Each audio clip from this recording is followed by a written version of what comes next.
പീതാംബരം കരവിരാജിത ശംഖചക്രകൗമോദകീ സരസിജം കരുണാസമുദ്രം രാധാസഹായമതിസുന്ദരമന്ദഹാസം വാതാലയേശമനിശം ഹൃദി ഭാവയാമി. മൂകം കരോതി വാചാലം പങ്കും ലംഘയത്തെ ഗിരിം യത്കൃപാതമഹം വന്ദേ പരമാനന്ദമാധവം. സർവത്ര ഗോവിന്ദനാമ സങ്കീർത്തനം ഗോവിന്ദ ഗോവിന്ദ. യം ബ്രഹ്മാ വരുണേന്ദ്രരുദ്രമരുതസ്തുന്വന്തി ദിവ്യൈസ്തവൈഃ വേദൈഃ സാംഗപദക്രമോപനിഷദൈർഗായന്തി യം സാമഗാഃ. ധ്യാനാവസ്ഥിതതദ്ഗതേന മനസാ പശ്യന്തി യം യോഗിനോ യസ്യാന്തം ന വിദുഃ സുരാസുരഗണാഃ. ദേവായ തസ്മൈ നമഃ. സർവത്ര ഗോവിന്ദനാമ സങ്കീർത്തനം ഗോവിന്ദ ഗോവിന്ദ. എല്ലാവർക്കും നമസ്കാരം. കേൾക്കാലോ അല്ലേ? സന്തോഷം. അപ്പം നമ്മൾ കഴിഞ്ഞ ഒരു 5-8 ദിവസങ്ങളായിട്ട് മഹിഷാസുരമർദ്ദിനി സ്തോത്രത്തിൻ്റെ പാഠവും അതിൻ്റെ വ്യാഖ്യാനവും നമ്മൾ ശ്രദ്ധിച്ചുകൊണ്ടിരിക്കുകയാണ്. വാസ്തവത്തിൽ ഈ മഹിഷാസുരമർദ്ദിനി സ്തോത്രം അപാര ശക്തിയുള്ള ഒരു മന്ത്രം തന്നെയാണ്. അത് എപ്പോഴാ ബോധ്യാവെന്നറിയോ? ഇനി ഒരു തവണ ദേവീ മഹാത്മ്യം ഒന്നിരുന്ന് വായിച്ചു നോക്കുക. ആ ദേവീ മഹാത്മ്യം ഭക്തിയോടെ ഒന്ന് വായിക്കുമ്പോൾ പ്രഥമചരിതം, ഈ 3 ചരിതങ്ങളും, മധ്യമചരിതം, ഉത്തമചരിതം, ഇങ്ങനെ 3 ചരിതങ്ങളും ഒന്ന് വിസ്തരിച്ച് വായിക്കുമ്പോൾ മനസ്സിലാവും ആ ദേവീ മഹാത്മ്യത്തിലെ 13, 14, 15 അധ്യായങ്ങളിലെ സാരാംശമാണ് ആചാര്യസ്വാമികൾ മഹിഷാസുരമർദ്ദിനി സ്തോത്രമായി നമുക്ക് തന്നത്. നമുക്കറിയാം, ആ ദേവാസുര യുദ്ധത്തെ ആദ്യം വർണ്ണിച്ച്, അസുര നിഗ്രഹത്തെ വർണ്ണിച്ച്, പിന്നെ ക്രമേണ ദേവിയുടെ അംഗപ്രത്യംഗ വർണ്ണനയിലേക്ക് വന്നു. ഇപ്പൊ ആചാര്യസ്വാമികൾ ഈ സ്തോത്രം ഉപസംഹരിക്കാനുള്ള പുറപ്പാടിലാണ്. അതാ ഞാൻ ഇന്നലെ പറഞ്ഞ ആരോഹണം അവരോഹണം എന്ന ക്രമം. എവിടെ കയറി കഴിഞ്ഞാലും നമുക്കൊരു ഇറക്കുണ്ടാവും ഇല്ലേ? അപ്പോ നല്ല നല്ല കവികൾ അങ്ങനെയാണ്, നല്ല ഭംഗിയിൽ തുടങ്ങും, വിഷയത്തിലേക്ക് എത്തിക്കും, എന്നിട്ട് അവസാനം ഉപസംഹാരത്തിലേക്ക് എത്തിക്കും.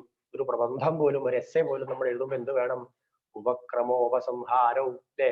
അത് രണ്ട് തലയ്ക്കലും വേണം. അതിന്റെ നടുക്ക് എന്ത് വേണം? വിഷയ പ്രതിപാദനം വേണം. അതേപോലെ തന്നെയാണ് ഇവിടെ ആചാര്യസ്വാമികളും വളരെ മനോഹരമായി തന്റെ സാഹിത്യ പ്രതിഭയോടെ ഇവിടെ ഈ സ്തോത്രം അവതരിപ്പിച്ചിട്ടുള്ളത്.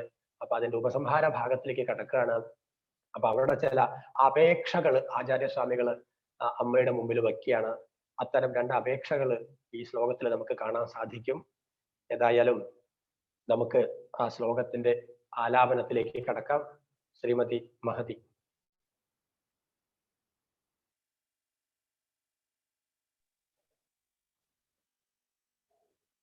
പദകമലം കരുണാനിലയേ വരവസ്യതിവേനുദിനം സുശിവേ ഐ കമലേ കമലാനിലയേ കമലാനിലയേ സകഥം ന ഭവേത് തവ പദമേവ പരം പദമിത്യനുശീലയതോ മമ കിം ന ശിവേ.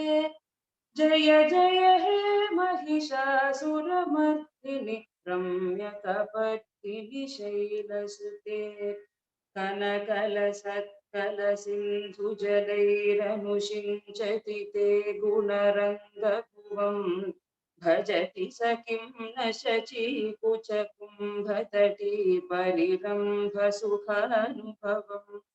तव चरणं शरणं करवाणि न तामरवाणि निवासि शिवं. जय जय हे महिषासुरमर्दिनि रम्यकपर्दिनि शैलसुते.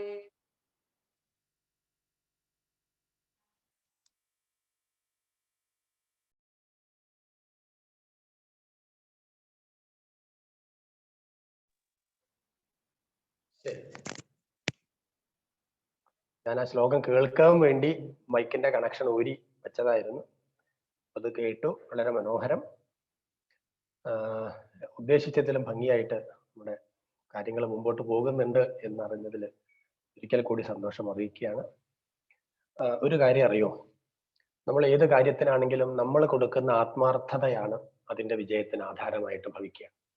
ഏത് കാര്യമാണെങ്കിലും അത് അതത് രംഗത്തുള്ളവർക്ക് അത് ബോധ്യാവും. അപ്പോൾ അങ്ങനെയാണ് ഈ പ്രപഞ്ചം നിലനിൽക്കുന്നത്, അല്ലെ? അവരവർക്ക് നിഹിതങ്ങളായിട്ടുള്ള അർപ്പിതങ്ങളായിട്ടുള്ള കർത്തവ്യങ്ങൾ അവരവർ നിർവഹിക്കുമ്പോഴാണ് ഈ പ്രപഞ്ചം വളരെ മനോഹരമായി ഭംഗിയായി മുമ്പോട്ട് പോവുക. അപ്പൊ അത്തരത്തിലാണ് നമ്മുടെ ക്ലാസ്സും പോകുന്നത് എന്നറിയുന്നതിൽ സന്തോഷമുണ്ട്, ചാരിതാർത്ഥ്യമുണ്ട്. ഏതായാലും നമുക്ക് അതിന്റെ വ്യാഖ്യാനത്തിലേക്ക് കടക്കാം. ഇപ്പോ 1-2 തവണ ആലാപനം കേട്ടപ്പോ എനിക്ക് വായ തുറക്കാൻ പറ്റുന്നില്ല, അക്ഷരങ്ങളൊന്നും വരുന്നില്ല. അപ്പൊ ഞാൻ വേറൊരു രീതിയിലാണ് ചൊല്ലാം. പദകമലം കരുണാനിലയേ വരിവസ്യതിയേനുദിനം സുശിവേ അയി കമലേ കമലാനിലയേ കമലാനിലയസ്സ കഥം ന ഭവേത് തവ പദമേവ പരം പദമിത്യനുശീലയതോ മമ കിം ന ശിവം. ജയ ജയ ഹേ മഹിഷാസുരമർദിനി രമ്യകപർദിനി ശൈലസുതേ. അല്ലയോ ശൈലപുത്രിയായിട്ടുള്ള രമ്യ കപർദിനിയായ, നേരത്തെ പറഞ്ഞു കപർദിനി എന്ന് പറഞ്ഞാൽ മനോഹരങ്ങളായിട്ടുള്ള ജടാഭാരങ്ങളോട് കൂടിയ ഹേ മഹിഷാസുരമർദിനി അമ്മേ, അവിടുന്ന് വീണ്ടും വീണ്ടും ജയിച്ചാലും എന്തിനാണ് അവിടുന്ന് ജയിക്കുന്നത് എന്ന് ചോദിക്കുകയാണെങ്കിൽ പദകമലം കരുണാനിലയേ വരിവസ്യതി. ഹേ കരുണാനിലയേ, അല്ലയോ കാരുണ്യത്തിന്റെ കേന്ദ്രസ്ഥാനമായിട്ടുള്ളവളെ, കാരുണ്യത്തിന്റെ ഗൃഹമായിട്ടുള്ളവളെ, കാരുണ്യത്തിന്റെ നിലയമായിട്ടുള്ളവളെ എന്ന് വെച്ചാൽ ഇത്രയധികം കാരുണ്യമുള്ള ഒരാള്, ഒരു ശക്തി ഈ ലോകത്തുണ്ടോ എന്ന് ചോദിച്ചാൽ ഇല്ല. നമുക്കൊക്കെ സ്വല്പം കാരുണ്യം ആവശ്യമുണ്ട് വെച്ചാൽ ആവശ്യം വേണം എന്ന് വെച്ചാൽ നമ്മൾ എന്ത് ചെയ്യണം? അമ്മയെ ഭജിക്കണം. അപ്പൊ അമ്മ സൂക്ഷിച്ചു വെച്ചിട്ടുള്ള ആ കാരുണ്യത്തിൽ നിന്ന് സ്വല്പം കാരുണ്യം എടുത്ത് നമുക്ക് തരും. അതുകൊണ്ടാണ് അമ്മയെ കരുണാനിലയ എന്ന് പറയുന്നത്.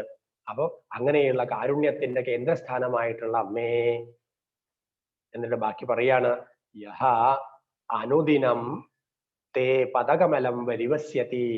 അല്ലയോ അമ്മേ, ആരാണോ കാരുണ്യത്തിന്റെ നിലയമായിട്ടുള്ള അവിടുത്തെ പദകമലങ്ങളെ വരിവസ്യ ചെയ്യുന്നത്, പൂജിക്കുന്നത്, വരിവസ്യ പൂജ ഉപാസന, ആരാണോ ഭക്തിപൂർവം അവിടുത്തെ പാദകമലങ്ങളെ സേവിക്കുന്നത്, ഉപാസിക്കുന്നത്, പൂജിക്കുന്നത്, ബാക്കി പറയാണ് അയി കമലേ. വീണ്ടും ആചാര്യസ്വാമികൾ അമ്മയെ വിളിക്കുകയാണ് അയി, അല്ലയോ കമലേ. കമലം എന്ന വാക്ക് നമുക്കൊക്കെ പിന്നെ പരിചയം ഉണ്ടാവും അല്ലേ? കമലം താമര. പക്ഷെ ഇവിടെ കമല എന്നാ പറഞ്ഞത്. ഇവിടെ പറഞ്ഞ കമലാ ശബ്ദത്തിന് അർത്ഥം, കമല ശബ്ദത്തിന് ഔഷധം എന്നൊരർത്ഥമുണ്ട്, ഔഷധം. അപ്പൊ ഇവിടെ എന്താ, അമ്മയെ ഔഷധം എന്ന് വിളിക്കണമെങ്കിൽ അമ്മ എന്തിന്റെ ഔഷധമായിരിക്കണം? ഈ സംസാര സാഗരത്തിൽ നിന്ന് മറുകര കടക്കാനുള്ള ഒരു ഔഷധമാണ് ഭവൌഷധം. ഭാഗവതത്തിലൊക്കെ നമ്മൾ കേട്ടിട്ടുണ്ട്, ഭവൌഷധാത് എന്നൊക്കെ കേട്ടിട്ടുണ്ട്. അപ്പൊ ആ സംസാര സാഗരം തരണം ചെയ്യാനുള്ള ഒരു മരുന്നാണ് അമ്മ. അങ്ങനെ ആ ഔഷധ സ്വരൂപിണിയായിട്ടുള്ള അമ്മേ. കമലാനിലയേ, പിന്നെയും കമല വരികയാണ്. എന്താ കമലാനിലയേ? കമല, താമരപ്പൂവ് നിവാസസ്ഥാനമായിട്ടുള്ളവള്, താമരയിൽ നിവസിക്കുന്നവള്, പത്മാസനസ്ഥിത. നമ്മള് സഹസ്രനാമത്തിൽ കേട്ടിട്ടുണ്ട് അല്ലേ? പത്മരാഗസ്വരൂപിണി. അപ്പൊ അവിടെ കമലത്തില് താമരയിൽ നിലയം ചെയ്യുന്നവള്, താമരയെ നിവാസസ്ഥാനമാക്കിയിട്ടുള്ളവള്, ഐശ്വര്യത്തിന്റെ വിളനിലമാണ് അമ്മ. അപ്പൊ അങ്ങനെയുള്ള അമ്മേ സകഥം കമലാനിലയ ന ഭവേത്. അവൻ, സഹ, അവൻ. ഇവിടെ എന്താ അവൻ എന്ന് പറഞ്ഞത്? നമ്മൾ നേരത്തെ പറഞ്ഞു യഹ അനുദിനം പദകമലം വരിവസ്യതി. ആരാണോ ഓരോ ദിവസവും അവിടുത്തെ പാദകമലങ്ങളെ പൂജിക്കുന്നത് അവൻ, അല്ലെ? എവനാണോ എന്ന് പറഞ്ഞാൽ ഇപ്പുറത്ത് എന്ത് പറയേണ്ടി വരും? അവൻ എന്ന് പറയേണ്ടി വരും, അല്ലെ? യഹ സഹ, ആരാണോ അവൻ. അപ്പൊ ആ വാക്യപൂർത്തിക്ക് വേണ്ടി ഇവിടെ സഹ, അവൻ, ആ അമ്മയെ പൂജിക്കുന്നവൻ, കഥം കമലാനിലയ ന ഭവേത്. അവൻ അമ്മയെ പൂജിക്കുന്നത് കൊണ്ട് അവൻ കമലാനിലയനല്ലാതായി തീരുമോ? ഇവിടെ കമലാനിലയം നിലയ എന്നതിന് അർത്ഥം പറയുന്നത് ഐശ്വര്യവാൻ, ധനികൻ. കമല എന്ന് ലക്ഷ്മിക്ക് ഒരു പര്യായ ശബ്ദമുണ്ട്. അപ്പൊ ആ ലക്ഷ്മി കുടികൊള്ളുന്ന വീട് അതാണ് കമലാനിലയം. നമ്മൾ പലപ്പോഴും വീടിനൊക്കെ പേരിടാറുണ്ട് അല്ലേ? ഈ പേരിടുമ്പോ അതിന്റെ അർത്ഥം എന്താണെന്നൊന്നും നമ്മൾ ചിന്തിക്കാറില്ല, ഒരു പേരങ്ങിട്ടിടും. പക്ഷെ ഇവിടെ കമലാനിലയം എന്നുള്ളൊരു പേര് സങ്കല്പിച്ചു നോക്കൂ, ലക്ഷ്മി താമസിക്കുന്ന വീട്. അപ്പൊ ആരാണോ അവിടുത്തെ പദകമലങ്ങളെ പൂജിക്കുന്നത് വിദ്യാവണ്ണം, അവൻ കമലാനിലയം തന്നെ ആയിത്തീരും. ആയിത്തീരാതിരിക്കോ? കഥം ന ഭവേത്, ആവില്ലേ, ഭവിക്കില്ലേ എന്ന് ചോദിക്കുക. അപ്പോ എങ്ങനെയാ ഈ ധനികനായി തീരുക? അപ്പോ അവിടുന്ന് ആരാണമ്മേ? അവിടുന്ന് കമലാനിലയനാണ്, ഐശ്വര്യത്തിന്റെ കേന്ദ്രസ്ഥാനമാണ് അല്ലേ? ലക്ഷ്മിയുടെ നിവാസ സ്ഥാനമാണ്. അപ്പൊ അതുകൊണ്ട് തന്നെ ആ അമ്മയെ പൂജിക്കുന്ന, അവിടത്തെ പൂജിക്കുന്ന ഭക്തനും ഐശ്വര്യവാനായിത്തീരും, ധനികനായിത്തീരും. തീരില്ലേ എന്നൊരു ചോദ്യം. അവസാനം ശങ്കരാചാര്യർ തന്റെ മനസ്സിലുള്ള ഒരു സംശയം ചോദിക്കുകയാണ്. തവ പദമേവ പരം പദം ഇതി, അവിടുത്തെ പാദകമലങ്ങൾ തന്നെയാണ് പരമമായ പദമെന്ന്. എന്താ ഈ പരമമായ പദം? മോക്ഷസ്ഥാനം. ആ മോക്ഷം കിട്ടിക്കഴിഞ്ഞാലോ ഇനി അങ്ങോട്ട് സഞ്ചരിക്കാൻ വേറൊരു വഴിയില്ല, മാർഗമില്ല, ലക്ഷ്യസ്ഥാനം പോലും ഇല്ല. അതാണ് പരമമായ ലക്ഷ്യം. ഹേ ശിവേ, അവിടുത്തെ പാദകമലങ്ങൾ തന്നെയാണ് പരമമായിട്ടുള്ള സ്ഥാനം എന്ന്. പദകമലം ഇതി അനുശീലയതഃ മമ കിം ന, അത് അതേപോലെ ഉപാസിക്കുന്ന, നിരന്തരം അഭ്യാസം ചെയ്യുന്ന, അനുശീലനത്തിന് നിരന്തര അഭ്യാസം എന്നർത്ഥം. അപ്പൊ അവിടുത്തെ പാദകമലങ്ങളെ നിരന്തരം ധ്യാനിക്കുന്ന, ഉപാസിക്കുന്ന മമ എനിക്ക്, കിം ന ഭവേത്, ഭവേത് നമ്മൾ അവിടെ ചേർക്കണം. കിം ന ഭവേത്, എനിക്കത് ഉണ്ടാവില്ലേ? ഏതുണ്ടാവില്ലേ? ഏതാ ഉണ്ടാവില്ലേ ചോദിക്കുന്നത്? ആ കമലാനിലയം എന്നുള്ള അവസ്ഥ അല്ലെ, ഐശ്വര്യത്തിന്റെ നിവാസസ്ഥാനമായിട്ടുള്ള അവസ്ഥ. എനിക്ക് ഐശ്വര്യങ്ങൾ ഉണ്ടാവില്ലേ? ലക്ഷ്മി ദേവി എന്റെ കൂടെ ഉണ്ടാവില്ലേ? ഐശ്വര്യങ്ങൾ എന്റെ കൂടെ ഉണ്ടാവില്ലേ എന്ന് ശങ്കരാചാര്യ സ്വാമികൾ ചോദിക്കുകയാണ്. മനസ്സിലാവുണ്ടല്ലോ അല്ലെ? ഒന്നുകൂടെ പറയാം.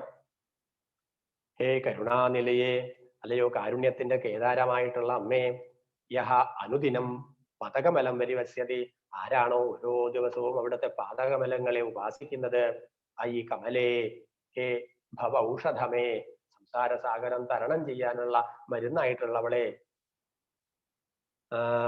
സകഥം കമലാനിലയ ന ഭവേത്, ആ നേരത്തെ പറഞ്ഞ ആ ഉപാസിക്കുന്ന ആള് അമ്മയെ ഉപാസിക്കുന്നത് കൊണ്ട് കമലാനിലയം തന്നെ ആയിത്തീരും ഇല്ലേ?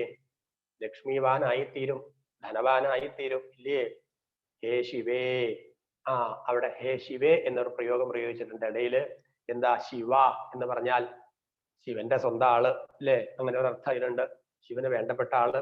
ഇനി മറ്റൊരർത്ഥം എന്താ? ശിവ മുക്തി സമാഖ്യാത യോഗിനാം മോക്ഷദായിനി ശിവായൈ യാം യജേദ്ദേവീം ശിവാലോകേ തതസ്മൃത. അപ്പോ മുക്തിക്കാണ് ശിവ എന്ന് പറയുക. ശിവ മുക്തി സമാഖ്യാത, മോക്ഷത്തിനാണ് ശിവം എന്ന് പറയുക. അങ്ങനെ ആ ശിവം എന്നത് മോക്ഷത്തിനും പറയും, മറ്റു അർത്ഥങ്ങളുണ്ട്, മംഗളം അർത്ഥങ്ങളുണ്ട്. അപ്പൊ ഇവിടെ ഹേ ശിവേ എന്ന് അവിടെ വിളിക്കാൻ കാരണം, ഞാൻ എന്തിനു വേണ്ടിയാ, ആചാര്യസ്വാമികൾ പറയാ, ഞാൻ എന്തിനു വേണ്ടിയാ അമ്മേ അവിടുത്തെ പാദകമലങ്ങളെ ഭജിക്കുന്നത്? മോക്ഷം കിട്ടാൻ വേണ്ടിയിട്ടാണ്. അതുകൊണ്ട് ആ മോക്ഷം തരുന്നവൾ എന്ന അർത്ഥത്തിലാണ് അവിടെ ഹേ ശിവേ എന്ന് വിളിക്കുന്നത്. ഹേ മോക്ഷം തരുന്നവളെ, മോക്ഷസ്വരൂപിണി ദുർഗേ, തവ പദമേവ പരംപദം ഇതി അനുശീലയതഃ, അവിടുത്തെ പാദകമലങ്ങൾ തന്നെയാണ് ഏറ്റവും ശ്രേഷ്ഠമായിട്ടുള്ള ലക്ഷ്യസ്ഥാനം, പ്രാപ്യമായിട്ടുള്ള സ്ഥാനം എന്ന് ചിന്തിക്കുന്ന, എന്ന് ഉപാസിക്കുന്ന എനിക്ക് അത് കിട്ടില്ലേ? ആ ഐശ്വര്യങ്ങൾ കിട്ടില്ലേ? ആ മോക്ഷങ്ങള് അരുളി ചെയ്യില്ലേ, തരില്ലേ എന്ന് ചോദിക്കുകയാണ് ശങ്കരാചാര്യ സ്വാമികൾ.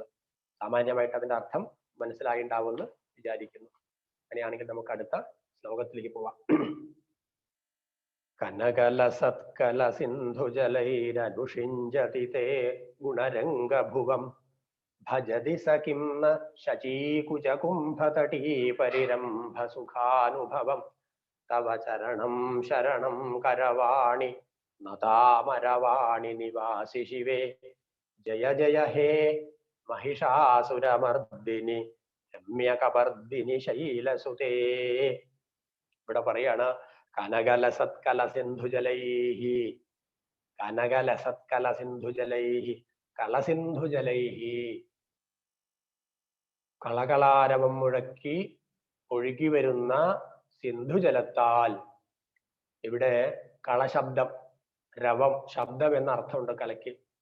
അപ്പോ ശബ്ദമുണ്ടാക്കി അല്ലെ, വെള്ളം ഒഴുകുമ്പോൾ അതിനൊരു ശബ്ദം ഉണ്ടാവും. അരുവിയൊക്കെ കണ്ടവർക്കറിയാം. അതിന്റെ അടുത്ത് പോയി ശ്രദ്ധിച്ചാൽ അതിന്റെ ഒരു ചെറിയ ശബ്ദം നമുക്ക്, നല്ല രസകരമായിട്ടുള്ള ശബ്ദം നമുക്ക് ആസ്വദിക്കാൻ സാധിക്കും. അങ്ങനെയുള്ള ശബ്ദം ഉണ്ടാക്കി ഒഴുകി വരുന്ന സിന്ധുജലത്താൽ, ഈ നദീജലത്താൽ എന്താണ് ആ ജലത്തിന്റെ പ്രത്യേകത എന്ന് ചോദിച്ചാൽ വനമാണ് അല്ലെ, പർവ്വത പ്രദേശമാണ്. അപ്പോ കനകലസത്ത് ആണ്. എന്താ ഈ കനകലസത്ത്? ഇവിടെ പെട്ടെന്ന് കനകം എന്ന് ചിന്തിക്കുമ്പോൾ നമ്മൾ സ്വർണ്ണമാണെന്ന് വിചാരിക്കും. അപ്പൊ സ്വർണം പോലെയുള്ള വെള്ളം എന്ന അർത്ഥം ചിന്തിച്ചാൽ നമുക്ക് തെറ്റും. അവിടെ കനക ശബ്ദത്തിന് എടുക്കേണ്ട അർത്ഥം എന്താണെന്നറിയോ? നാഗകേസരം. എന്താ ഈ നാഗകേസരം? നാഗകേസരം എന്നുള്ളത് ഒരു മരുന്നാണ്. പർവ്വത പ്രദേശങ്ങളിൽ ഉണ്ടാകുന്ന ഒരു മരുന്നാണ് ഈ നാഗകേസരം. എന്താ അതിന്റെ ഗുണം എന്ന് ചോദിച്ചാൽ ശരീരത്തിലുള്ള പിത്തങ്ങളൊക്കെ നശിക്കും, ശരീരത്തിലുള്ള കഫങ്ങൾ നീങ്ങും, ജീവിതത്തിൽ ഛർദി എന്നൊന്നും ഉണ്ടാവില്ല, ദാഹം നമുക്ക് കുറയും, ത്വക്കിന് സൗന്ദര്യം കൂടും. അപ്പൊ അങ്ങനെ ധാരാളം ഗുണങ്ങൾ, മൊത്തത്തിൽ ശരീരത്തെ ഒരു കായകൽപ്പത്തിന് തന്നെ വിധേയമാക്കാൻ കഴിവുള്ള ഒരു മരുന്നാണ് ഈ നാഗകേസരം. അപ്പൊ ആ നാഗകേസരത്തിന്റെ അംശങ്ങളുള്ള ശബ്ദമുണ്ടാക്കി വരുന്ന ആ നദീജലത്താൽ, മനസ്സിലായില്ലേ? ഈ നാഗകേസരം കഫപിത്തനാശകമായിട്ടുള്ള നാഗകേസരം എന്ന് പറയാനുള്ള കാരണം എന്താ?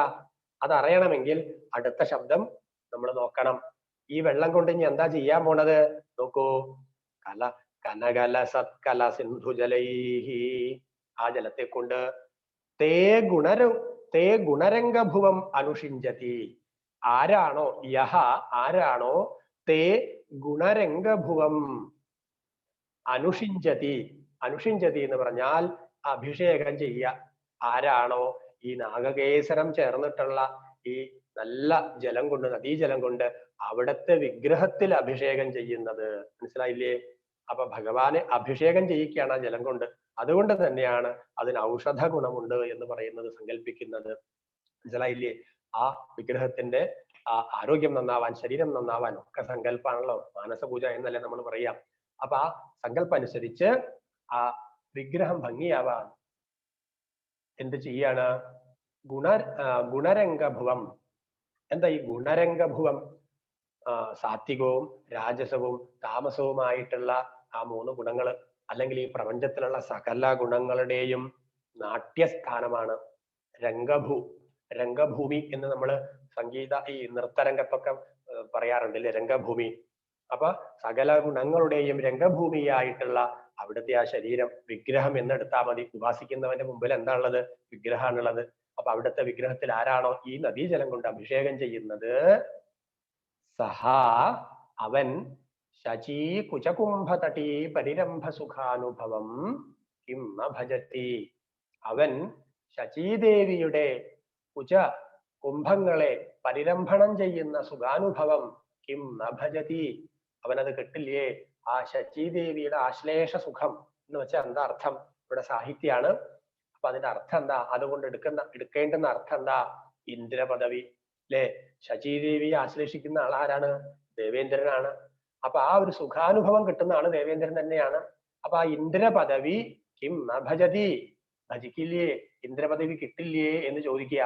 ആർക്കാ ഇന്ദ്രപദവി കിട്ടില്ലേ എന്ന് ചോദിക്കുന്നത്? ആരാണോ നാഗകേസരം പോലെയുള്ള മഹാ ഔഷധങ്ങൾ ചേർന്ന വെള്ളം കൊണ്ട് അവിടുത്തെ വിഗ്രഹത്തെ അഭിഷേകം ചെയ്യുന്നത്. അങ്ങനെയൊക്കെ വളരെ പ്രയത്നപൂർവകം, ശ്രദ്ധാപൂർവകം ഭഗവാനെ അല്ലെങ്കിൽ ഭഗവതിയെ ഉപാസിക്കുമ്പോൾ തീർച്ചയായിട്ടും അവന് എന്ത് കിട്ടും? ഇന്ദ്രപദവി ലഭിക്കും. കിട്ടില്ലേ എന്നൊരു ചോദ്യം. ഹേ ശിവേ, അങ്ങനെയുള്ള മംഗളസ്വരൂപിണി പറയാണ്.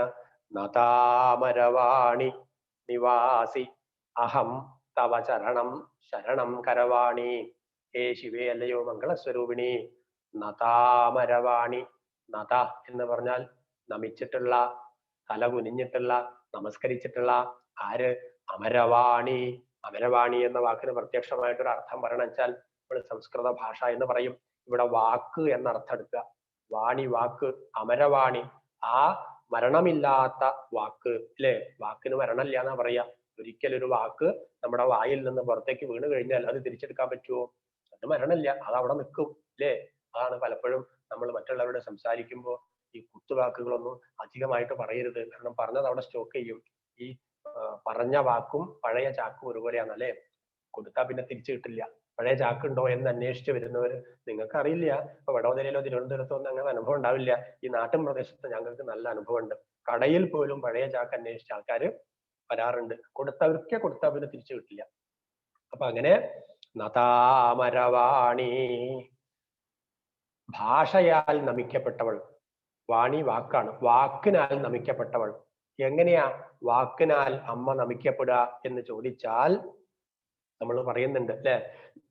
ഇവിടെ അമര ശബ്ദത്തിന് അത് മനസ്സിലാവണമെങ്കിൽ സൂക്ഷ്മമായ ഒരു ചിന്ത അവിടെ വേണം. അമര ശബ്ദത്തിന് പറയുന്ന ഒരു അർത്ഥമാണ് നാഭിപ്രദേശം, നമ്മുടെ നാഭിപ്രദേശം. അപ്പൊ അമരഭാഗത്ത് നിന്ന് നാഭിഭാഗത്ത് നിന്ന് ഉത്ഭവിക്കുന്നതാണ് വാണി അല്ലെ. നമ്മൾ നേരത്തെ പറഞ്ഞു, നമ്മളൊരു വാക്ക് പറയുന്നുണ്ടെങ്കിൽ ഉച്ചരിക്കുന്നുണ്ടെങ്കിൽ അത് തൊണ്ടയിൽ നിന്നല്ല വരുന്നത്, അത് തുടങ്ങുന്നത് നാഭിയിൽ നിന്നാണ്. അതിന്റെ സൂക്ഷ്മമായ സ്പന്ദനങ്ങൾ ആരംഭിക്കുന്നത് നാഭിയിലാണ്. പിന്നെ അങ്ങനെ അതാണ് പറഞ്ഞത് പരാ പശ്യന്തി മധ്യമ വൈഖരി. ആ വൈഖരി എന്ന അവസ്ഥ കടക്കുമ്പോഴാണ് മറ്റുള്ളവർക്ക് കേൾക്കാൻ ശ്രവണസുഖതമായിട്ടുള്ള വാക്കായിട്ട് ആ സ്പന്ദനം മാറുന്നത്.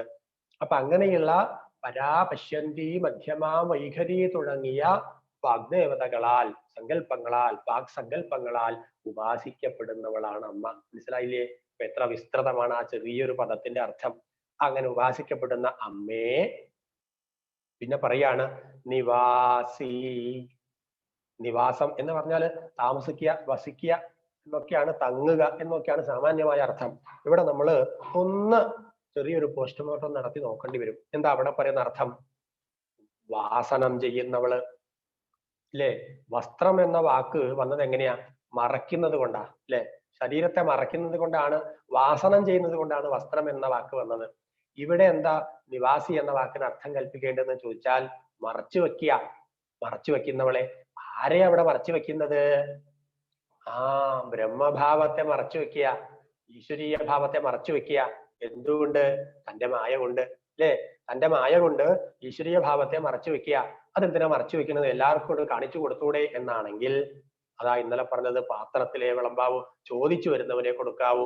അപ്പൊ അമ്മയെ ഉപാസിക്കുന്നവനെ അത് കിട്ടൂ, അല്ലാതെ അതിലെയും ഇതിലെയും ഒക്കെ നടന്നു പോകുന്ന ആൾക്ക് അത് വിളിച്ചു കൊടുക്കില്ല എന്ന് സാരം. അപ്പൊ അങ്ങനെ തന്റെ ബ്രഹ്മഭാവത്തെ മായ കൊണ്ട് മറച്ചു വെക്കുന്ന അമ്മേ, അഹം തവ ചരണം ശരണം കരവാണി. ഞാനിതാ അവിടുത്തെ പദകമലങ്ങളെ ശരണം പ്രാപിക്കുന്നു. കരവാണി, കരവാണി എന്ന് പറയുന്നത് പിന്നെ ചെയ്യട്ടെ, ശരണം പ്രാപിക്കട്ടെ എന്നൊരു അഭ്യർത്ഥനയാണ്. കരോമി എന്നല്ല പറഞ്ഞത്, ചെയ്യുന്നു എന്നല്ല, ചെയ്യട്ടെ, ഒരു അപേക്ഷ, ഒരു അഭ്യർത്ഥന അവിടെ നടത്തുകയാണ്. അവിടുത്തെ പദകമലങ്ങളെ ഞാൻ ഭജിക്കട്ടെ. അപ്പൊ എന്താ അവിടെ അർത്ഥം കിട്ടിയതെന്ന് ചോദിച്ചാൽ, നാഗകേസരം പോലെയുള്ള ദിവ്യങ്ങളായിട്ടുള്ള ഔഷധ ഗുണങ്ങളുള്ള ജലം കൊണ്ട് അവിടത്തെ വിഗ്രഹത്തിൽ ആരാണോ ഉപാസനാപൂർവകമായി അഭിഷേകം ചെയ്യുന്നത് അവൻ തീർച്ചയായിട്ടും ഇന്ദ്രപദവിയെ പ്രാപിക്കും. സകല സുഖങ്ങൾക്കും ഉടമയായിട്ട് അവൻ തീരും. ഇത് സംശയമില്ല. അല്ലയോ മംഗളസ്വരൂപിണിയായിട്ടുള്ള അമ്മേ, വാക്കുകളാൽ നമസ്കരിക്കപ്പെട്ടവളെ, വാഗ്ദേവതകളാൽ നമസ്കരിക്കപ്പെട്ടവളെ, തന്റെ മായ കൊണ്ട് ഈ ബ്രഹ്മസ്വരൂപത്തെ, ഈശ്വര സ്വരൂപത്തെ മറച്ചു വെച്ചിട്ടുള്ളവളെ, ഞാനിതാ അവിടുത്തെ പദകമലങ്ങളെ ശരണം പ്രാപിക്കുകയാണ് അമ്മേ. എനിക്ക് വേണ്ടതായിട്ടുള്ള വരം അവിടുന്ന് നൽകില്ലേ എന്ന് ചോദിക്കുകയാണ്. എന്താ ആചാര്യസ്വാമികൾക്ക് ഇവിടെ വേണ്ടത്? പരമമായിട്ടുള്ള മോക്ഷപദം ഇത് തരില്ലേ എന്ന് അവിടെ ചോദിക്കുകയാണ്. അപ്പൊ ഇതാണ് ആ ഒരു ശ്ലോകം. അപ്പൊ ഈ രണ്ട് ശ്ലോകങ്ങളാണ് നമ്മൾ ഇന്ന് വിസ്തരിച്ച് ശ്രദ്ധിച്ചത്. അപ്പൊ കനകല സത്കല സിന്ധു ജലൈരനുഷിഞ്ചതി തേ ഗുണരംഗഭുവം ഭജതി സഖിം ന ശചീകുച കുംഭതടീ പരിരംഭ സുഖാനുഭവം തവ ചരണം ശരണം കരവാണി നതാമരവാണി നിവാസി ശിവേ ജയ ജയ ഹേ മഹിഷാസുരമർദിനി രമ്യകപർദിനി ശൈലസുതേ. അപ്പൊ അങ്ങനെ ഈ രണ്ട് ശ്ലോകങ്ങൾ നമ്മൾ എന്താ പെട്ടെന്ന് തീരുന്നതെന്ന് ചോദിച്ചാൽ, ഇതില് ആ ഉപസംഹാര സമയമായി കഴിഞ്ഞു. അപ്പൊ ഇനി പദങ്ങൾക്കൊക്കെ ശക്തി കുറയും അല്ലേ. ആ മധ്യമാവസ്ഥയിലാണ് ഏറ്റവും ശക്തി ഉണ്ടാവുക. ആ വാക്കുകളെ മുറിച്ച് മുറിച്ച് മുറിച്ച് എത്ര വ്യാഖ്യാനിച്ചാലാ മതിയാവുക? വാസ്തവത്തില് ഇതൊരു ലഹരിയാ. ഇതൊരു ലഹരിയാ. ഇതിപ്പോ ഞാൻ ഇന്നലെ ഇങ്ങനെ കിടക്കുമ്പോ ആലോചിക്കുകയായിരുന്നു, ഇതിപ്പോ നാളെ മറ്റന്നാൾ അങ്ങോട്ട് തീരുമല്ലോ ഈശ്വര. വാസ്തവത്തിൽ നമ്മളൊന്നും ആഗ്രഹിച്ചിട്ടല്ല ഇത് തുടങ്ങിയത്. പക്ഷെ തുടങ്ങി ഈ സപ്താഹമൊക്കെ ഉണ്ടാവുമ്പോ അങ്ങനെ അമ്മമാരൊക്കെ പറഞ്ഞു കേൾക്കാറുണ്ടല്ലേ, അയ്യോ കുട്ടിയെ നാളെ ഇത് കഴിയാൻ പോവല്ലേ, ഇനിയിപ്പോ എന്താ കേൾക്കുക, നാളെ മറ്റന്നാൾ മുതൽ വീണ്ടും ആ വീട്ടിലെ വിഷമങ്ങളിലേക്ക് ഞാൻ പോവല്ലേ എന്നൊരു സങ്കടം പറയാറുണ്ട്. ഇതേ അവസ്ഥ തന്നെയാ. ഈ അമ്മയുടെ ഈ ദിവ്യ സ്വരൂപത്തെ വർണ്ണിച്ച്, അമ്മയുടെ ദിവ്യ ലീലകളെ വർണ്ണിച്ച്, അല്ലേ, ആ പരമമായ പദത്തെ വർണ്ണിച്ച് അങ്ങനെ ഒരു മണിക്കൂർ നേരം നമ്മളൊക്കെ സമയം ചെലവഴിച്ചു, അതിന്റെ സദുപയോഗം ചെയ്തു. ഇനിയിപ്പോ അടുത്ത ദിവസം ഇനിയിപ്പോ ഈ സമയത്ത് എന്താ ചെയ്യുക? എന്നെ സംബന്ധിച്ച് ബുദ്ധിമുട്ടില്ല. കാരണം രാവിലെ ആലയിൽ പോയി കഴിഞ്ഞാൽ ആ പശുക്കുട്ടിയെ പരിചരിക്കുക, അതിന്റെ സ്ഥലം വൃത്തിയാക്കുക, അതിന് പുല്ല് കൊടുക്കുക, അതിന് ഭക്ഷണം കൊടുക്കുക, അതൊക്കെ കഴിഞ്ഞിട്ടാണ് ഇപ്പൊ കുളിച്ചിട്ടാണ് ഇപ്പൊ ഇതിന് വരുന്നത്. അപ്പൊ അതിൽ ഒന്നുകൂടി മുഴുകാൻ സാധിക്കും. ചുരുക്കം പറഞ്ഞാൽ ആർക്കും അതിൽ വിഷമം വേണ്ട. നമ്മൾ എന്ത് കർമ്മമാണോ ചെയ്യുന്നത് ആ കർമ്മം ഈശ്വരോപാസനമായിട്ട് ചെയ്യുക. ഇത് തന്നെയാ ശാസ്ത്രം പറഞ്ഞത്. ഒരു പച്ചക്കറി നുറുക്കുകയാണ് എന്ന് വെക്കുക, കുമ്പളങ്ങ മുറിക്കുകയാണ്, മത്തൻ മുറിക്കുകയാണ്, വെണ്ടയ്ക്ക മുറിക്കുകയാണെന്ന് സങ്കല്പിക്കുക. ഈ പച്ചക്കറി മുറിക്കുന്നത് ഈശ്വര, ഇതൊരു ഈശ്വരോപാസനയാണ്. കാരണം ഞാനിത് മുറിച്ച് ഭംഗിയായി കഴുകി വൃത്തിയാക്കി മുറിച്ച് വേവിച്ച് അതിൽ ചേർക്കേണ്ടതൊക്കെ ചേർത്ത് മറ്റുള്ളവർക്ക് വിളമ്പുമ്പോഴാണല്ലോ അവരുടെ ശരീരം പുഷ്ടിപ്പെടുക. അതുകൊണ്ട് അവർക്ക് കൊടുക്കുക എന്ന് പറഞ്ഞാൽ അവരുടെ ശരീരത്തിലുള്ളത് എന്താ? പ്രാണനാണ്, ജീവനാണ്. ആ ജീവനെ തന്നെയല്ലേ നമ്മൾ വിവിധ സ്തോത്രങ്ങളിലൂടെ ആത്മാവായിട്ട് ആരാധിക്കുന്നത്, ഈശ്വരനായിട്ട് ആരാധിക്കുന്നത്. അപ്പൊ അതീവ ശ്രദ്ധയോടെ ആ ഭക്ഷണം പാകം ചെയ്യുന്ന അമ്മ എന്ത് ചെയ്യണം? ഇത് തന്നെയാണ് എന്റെ ഈശ്വരോപാസന. എനിക്ക് പുസ്തകം വായിക്കാൻ, സ്തോത്രം ചൊല്ലാൻ, അല്ലെങ്കിൽ ഈ വ്യാഖ്യാനം കേൾക്കാൻ സമയം കിട്ടുന്നില്ലല്ലോ എന്ന വിഷമം, ദുഃഖം ആർക്കും വേണ്ട. അത് തന്നെയാണ് ഉപാസന. ഇനി പറമ്പിൽ കൂലിപ്പണി ചെയ്യുന്ന ഒരാളാണെന്ന് വെക്കുക, അയ്യോ കുട്ടി എനിക്ക് ഇതിനൊന്നും സമയമില്ല, എനിക്ക് ജീവിക്കണ്ടേ, കാശുണ്ടാക്കണ്ടേ, പണി ചെയ്യണ്ടേ, ഞാൻ അതിന് പോവുകയാണെന്ന് പറയും. അവരെന്താ ചെയ്യേണ്ടത്?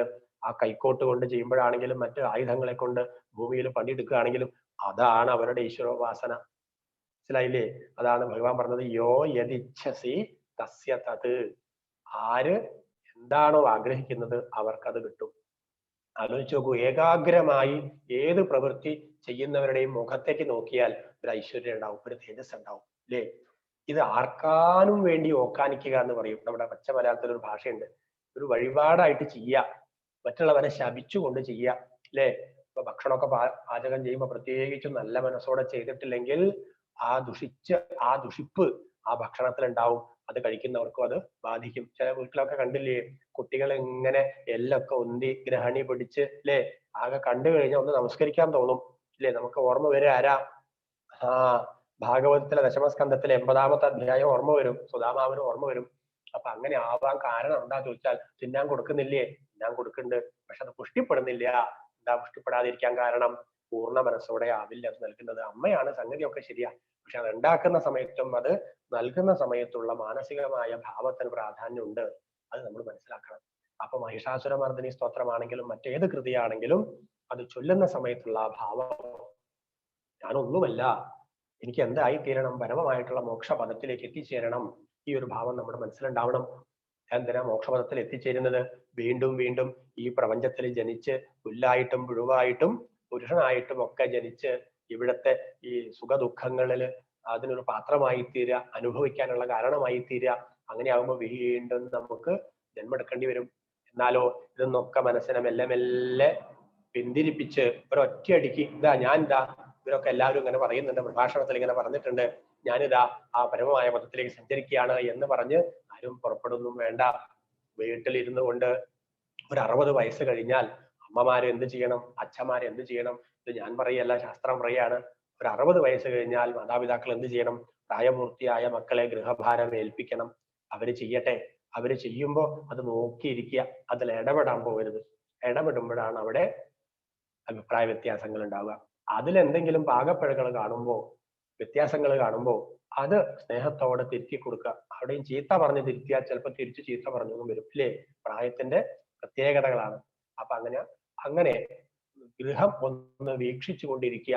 കാരണം അത് വാസ്തവത്തിൽ വിശ്രമ അവസ്ഥയാണ് വാർദ്ധക്യം എന്ന് പറഞ്ഞാൽ. ആ സമയത്ത് വീണ്ടും മനസ്സ് വിവിധ വ്യാപാരങ്ങളിലേക്ക് പോയി കഴിഞ്ഞാൽ ഈ ആധികളും വ്യാധികളും കൂടും, അല്ലെ? ആധി ഉണ്ടാവുമ്പോഴാണ് വ്യാധി ഉണ്ടാവുക. എന്താ ഈ ആധി എന്ന് പറഞ്ഞാൽ? മനസ്സിനുണ്ടാകുന്ന വിഷമങ്ങളാണ് ആധികള്. ഈ ആധി മൂക്കുമ്പോഴാണ് അത് വ്യാധിയായിട്ട് മാറുക. വ്യാധി എന്ന് പറഞ്ഞാൽ ശരീരത്തിനുണ്ടാകുന്ന വിഷമങ്ങൾ. അപ്പൊ ആധി വ്യാധികള് അങ്ങനെ വരുന്നതാണ്, മനസ്സിന്റെ താളപ്പിഴ കൊണ്ട് വരുന്നതാണ്. അതുകൊണ്ട് അതൊക്കെ ഭംഗിയാക്കി വെക്കാൻ വേണ്ടിയാണ് ഇവിടെ എന്ത് പറഞ്ഞിരിക്കുന്നത്? പരമമായ മോക്ഷത്തിലേക്ക് സഞ്ചരിക്കാനുള്ള ഉപാസനാ പദ്ധതി പരിശീലിക്കണം, പഠിക്കണം, അഭ്യാസം ചെയ്യണം എന്ന് പറഞ്ഞിരിക്കുന്നത്. ഏതായാലും ഇന്നത്തെ ഈ ക്ലാസിന്റെ ഭാഗം ഇവിടെ സമാപിപ്പിക്കുകയാണ്. ആർക്കെങ്കിലും എന്തെങ്കിലും പറയാനുണ്ടെങ്കിൽ പറയാം. ഞാൻ മൈക്ക് അവിടുന്ന് ഊരിയെടുക്കുകയാണ്.